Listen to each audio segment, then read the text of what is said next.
Hi, Mark Dingman here from Dolphin Structural Solutions. So the CyberTruck, IIHS MOF.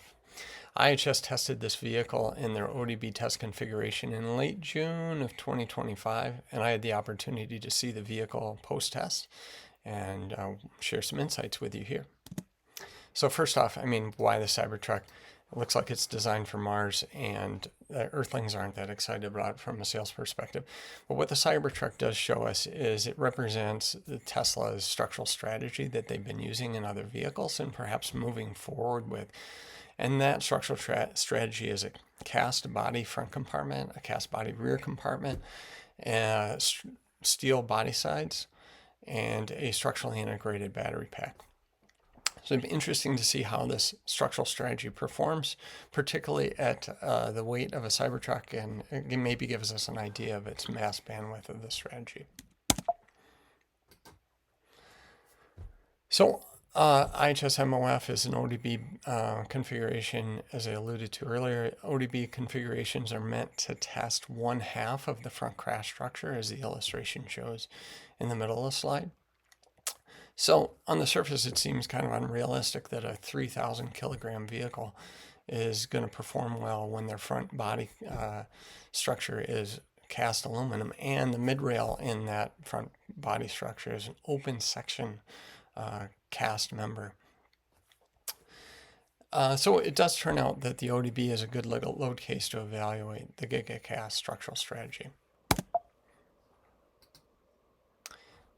So I said it seems unrealistic that an open section body mid-rail could manage ODB, but consider two things. Number one, that we often jump to the conclusion that front structure is dominated by the body structure, but we shall not forget that there's a front cradle in the front compartment here. I'm referencing a couple things over here with a little graphic of the book and the numbers on the side.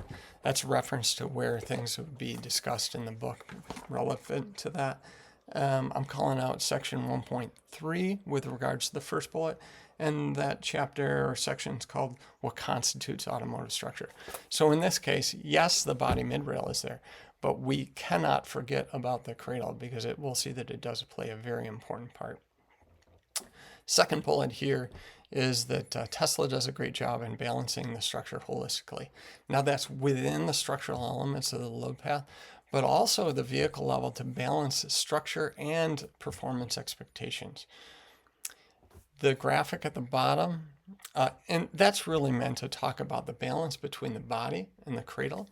And again, we'll see that Tesla uses the cradle quite a bit.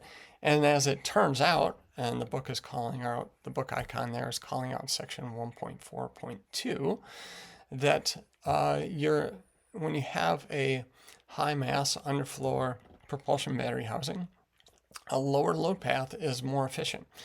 And wow, the cradle's lower than the body rail, so why not take advantage of that?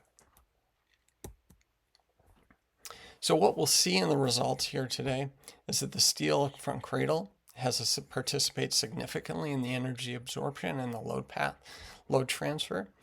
And I wouldn't be surprised, based on what I've seen in the past analytically and what I see here visually, that I wouldn't be surprised if the cradle is participating more. I tend to be a conservative on my statements, but I'll say significantly more than the body mid-rail. And we'll also see that this vehicle was not designed, I'll say likely not designed to achieve a good rating for MOF because it did not necessarily perform as a segment leader, we'll say.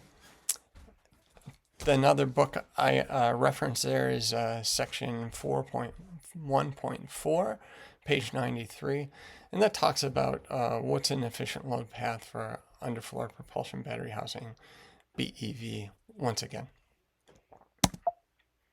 I don't know why it keeps doing that, but I'm going to go into the test results, looking at the vehicle, starting at a macro level. And there we go again. As we look at these images, let's remember that there's two primary load paths, and we draw the load paths between the applied force and the significant mass concentrations. So in the light orange here, we see in the body mid-rail and the cradle, that is the load path between the applied force from the barrier and the mass concentration of the battery. We also see the body side load path in kind of a orangey or a salmon orange between the applied load, the mid-rail, and perhaps the rest of the mass in the vehicle.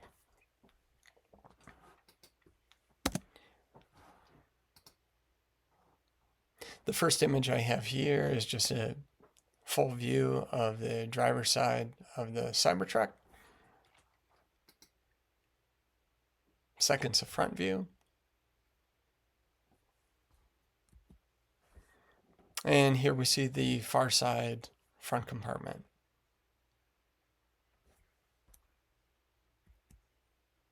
Front door opening.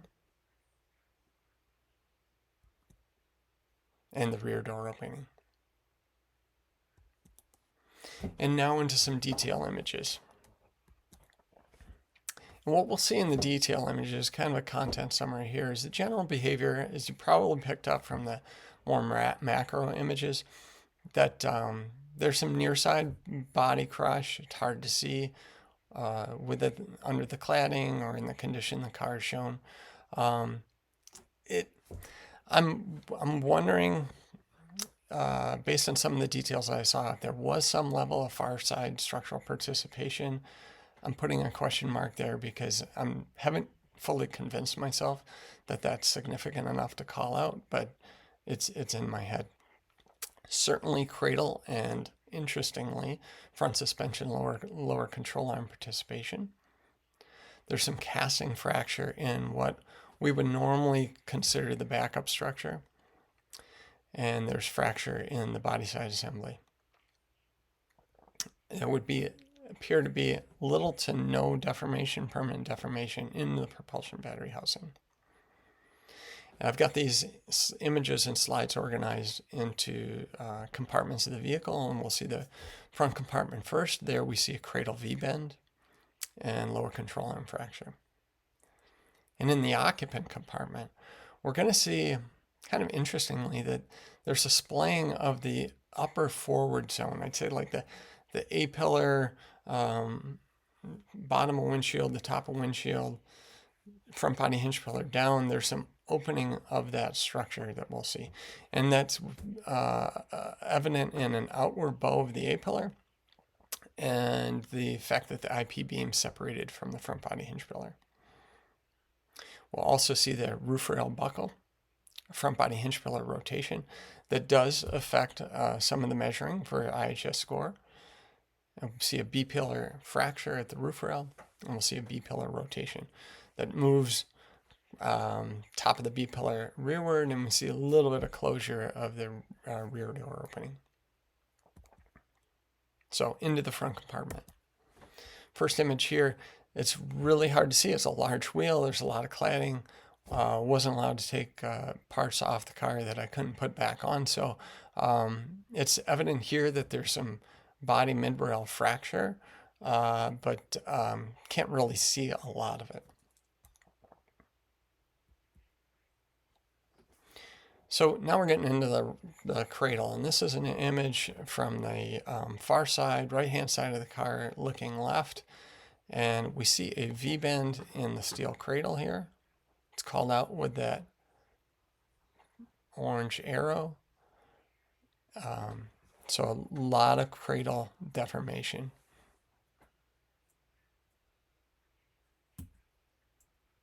There we go.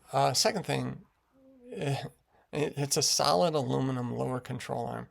And we see that the ride link here has fractured. Solid piece, fairly big, decent amount of energy there.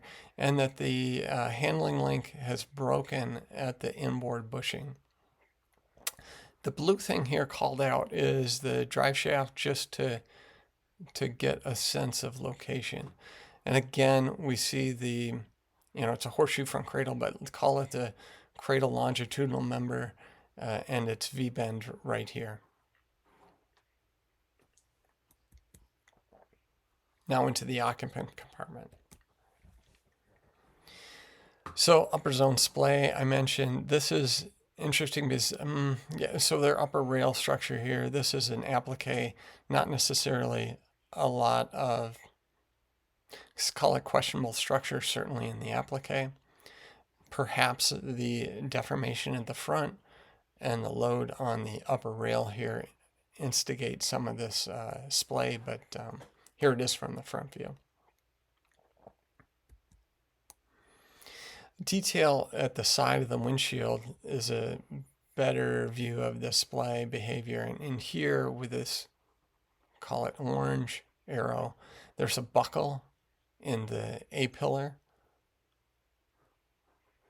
And we see the distance between the inboard flange of the A-pillar and where the glass is. So the outboard edge of the glass used to be somewhere over here. So there's a decent amount of lateral opening that occurs in this area.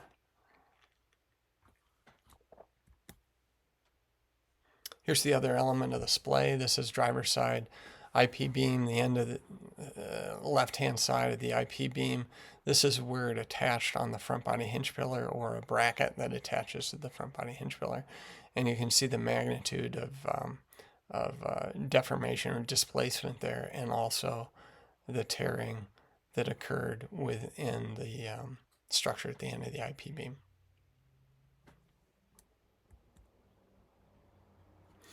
So what we're going to talk about, I guess, next is the buckle in the roof rail just forward of the B-pillar. This image is a kind of an overview, but you do see some of the implications of the closure there. Roof rail buckle forward. We see the closure here between the front door and the rear, but also the rearward motion of the B-pillar at a smaller level. You do see some level of closure of the rear door opening between this feature line and that feature line. And actually, maybe more apparent down here between these two feature lines. You can see the rotation of the door and the closure of the gap. So a little bit deeper into the roof rail buckle that occurs in this area. This image is looking front door opening up. It's a little bit hard to locate sometimes.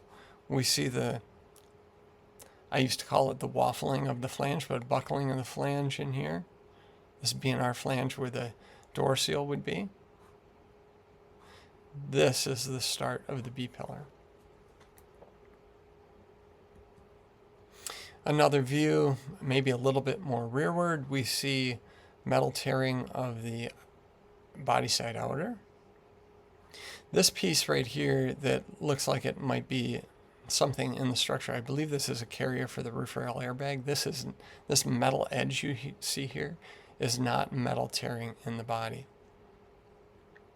And I believe there's one more image of this. Yeah, so this is maybe a little bit more aggressive view looking up to this location. We see the tearing of, well, I guess this is blown up in this image here. We see the tearing of the body side outer, and we also see tearing of the body side inner, just forward of the B-pillar.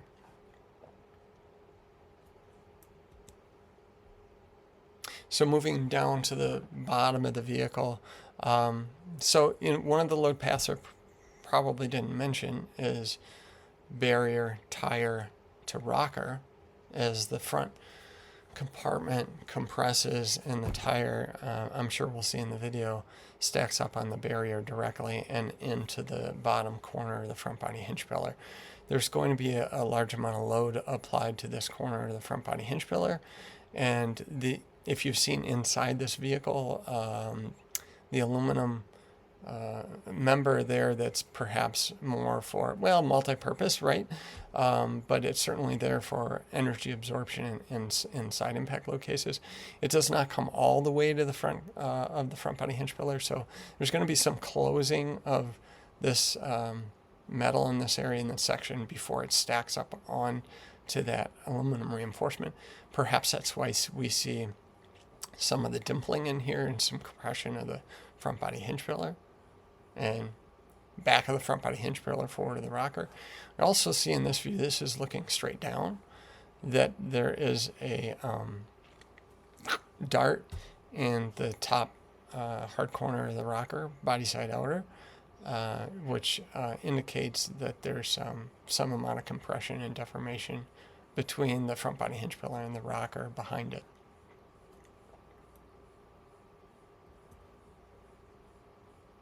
So looking at the front casting structure at the dash kickup, this illustration is, again, to try to give you a perspective of where the images are, because it's a little bit difficult to make sense of sometimes.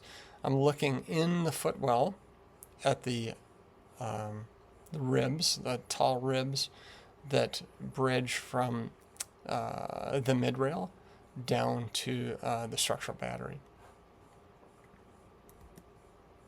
In the first image we see here, perhaps I'll give a little reference, here's the brake pedal. These three bolts are the bolts between the casting and the propulsion battery housing.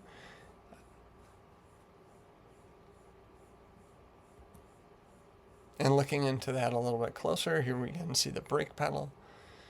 And we see some, say, local fracture of the casting. Interestingly, a lot in compression at the top of one of the ribs. Also at this location.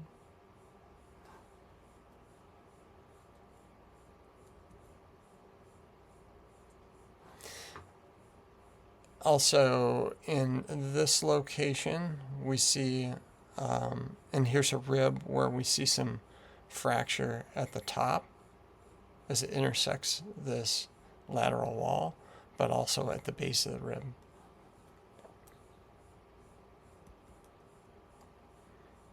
Another view here, again, this might be the same one that we saw before. Fracture at the top of the rib. Some fracture, looks like, between the lug that connects the body side outer to the casting. And again, this is a good view showing the propulsion battery housing, the front of the propulsion battery housing, and the three bolts that interface the casting to that.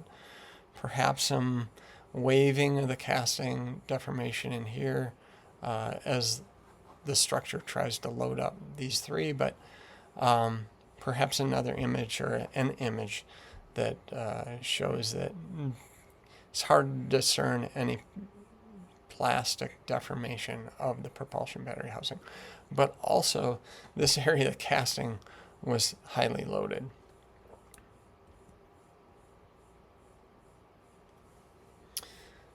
So what did Tesla do to enable front crash performance, at least some level that they were satisfied with the cast aluminum front compartment casting? This is kind of the summary slide. Number one, mentioned before, really a thoughtful structural topology strategy. You've got to look at other elements in the structural load path to compensate, let's say, a weak open section aluminum body mid-rail if you are going to do well in an ODB test. And there they use the cradle, right? Number two, Tesla seemed to be pretty flexible on their performance expectations, at least for this level of vehicle and how heavy it was. Certainly with the deformation and the front body hinge pillar rotation, they're not going to get best-in-class performance with the plastic deformation that they saw in the occupant compartment. But that was another balancing lever, perhaps, choice that they made to make the structural strategy work with the CyberTruck. That's kind of where I end, but I also will end that I did mention the book a couple times and reference some strategies and thoughts that are in there. I do recommend, if you're interested, checking that out. It's on Amazon. It's also at the publisher's website, Springer Nature. You can just search for Springer Nature Dingman, or Amazon, search for me, or Fundamentals of Automotive Structures, blah, blah, blah. In Amazon, and you'll find it. So hope this has been useful. And yeah, we'll see you later. After I completed this, I realized that the free body diagram and the load path that I had shown earlier in the slide presentation could have been a little bit more accurate, I guess. So let me go back to that real quick. So just for completeness, I know I alluded to a barrier to wheel to rocker to propulsion battery load path in the review of the images. I really didn't have that covered in the load path illustration. So here we see the load path between the barrier, I should say significant load paths between the barrier and the mass of the propulsion battery. We see barrier to front compartment, mid-rail to propulsion battery. We also see barrier to front cradle to propulsion battery. And here's the part that I didn't really have in graphical form.